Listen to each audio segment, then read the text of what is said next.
বিয়ের আগে প্রেম জমে, বিয়ের পর প্রেম কমে, এটি নিয়ে বিতর্ক হতেই পারে না। এটি তো দিনের আলোর মতো সত্যি। কারণ প্রেম হয় প্রেমিকার সাথে, বউয়ের সাথে হয় সংসার। প্রেমিকাকে আদর করে বউ বলে ডাকা যায়, তাকে লোকের কাছে বউ বলে পরিচয় করিয়ে দেওয়া যায়। কিন্তু কখনো বউকে কি শুধুমাত্র প্রেমিকা বলে লোকের কাছে পরিচয় করে দেওয়া সম্ভব? সাহস আছে আপনাদের? সর্বনাশ হয়ে যাবে, ভাত বন্ধ হয়ে যাবে। সুতরাং বিয়ে নামক একটি ঘটনার পর প্রেমিকাই থাকে না। যেখানে প্রেমিকাই থাকে না, সেখানে প্রেম জমবে কিভাবে? সেখানে প্রেম কমবে, প্রেম হারিয়ে যাবে। আবার প্রেমিকের দেয়া 2 পয়সার আলতা, কাঁচের চুড়ি কিংবা সস্তায় কেনা শাড়ি, এগুলো প্রেমের সময় প্রেমিকার কাছে থাকে আদরের, থাকে ভালোবাসার, থাকে যত্নের।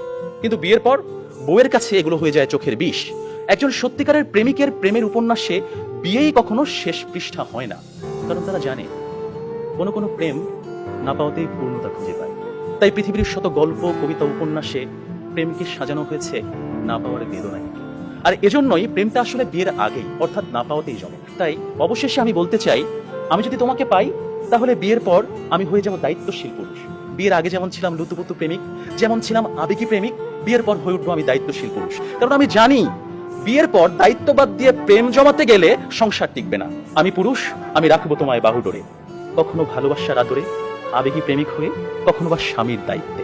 যেভাবে কবি বলেছেন, সাজিয়ে গুছিয়ে তবুও ঠিক কাব্য করে বলা গেল না।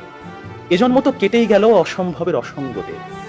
পরের জন্মে বয়স যখন 16ই সঠিক, আমরা তখন প্রেমে পড়ব। একজন প্রেমিকের থাকে দেখা না পাওয়ার কষ্ট, থাকে হৃদয়ের উত্তাল আবেগ।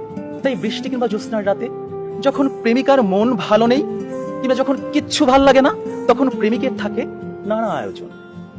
মেসেঞ্জার কিংবা হোয়াটসঅ্যাপের ভিডিও কল থাকে উত্তাল। আমার জান, আমার জানটুস, আমার ময়না, আমার টিয়া, আমার হেটুস, থাকে কত রকমের সম্বোধন। রাত গভীর হয়, ওরা জেগে থাকে। শহর ঘুমিয়ে যায়, ওরা ঘুমায় না। ওদের কণ্ঠে থাকে গান, বুকে থাকে ছন্দ।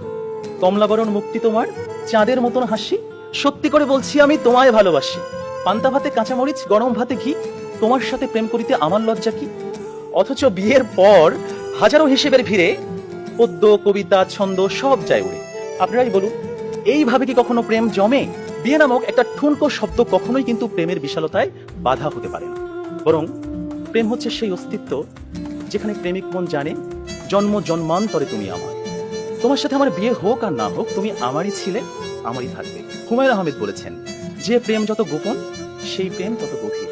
কোনো এক বসন্তের বিকেলে সবাইকে ফাঁকি দিয়ে দুজনে 2 টাকার বাদাম, 1 ঠোঙ্গা ঝালমুড়ি কিংবা কোনো একটা নির্জন কফি শপে 2 কাপ কফি, বুকে দুরু দুরু ভয়, কফির ধোঁয়ায় ধোঁয়ায় প্রেম জমে ক্ষীর।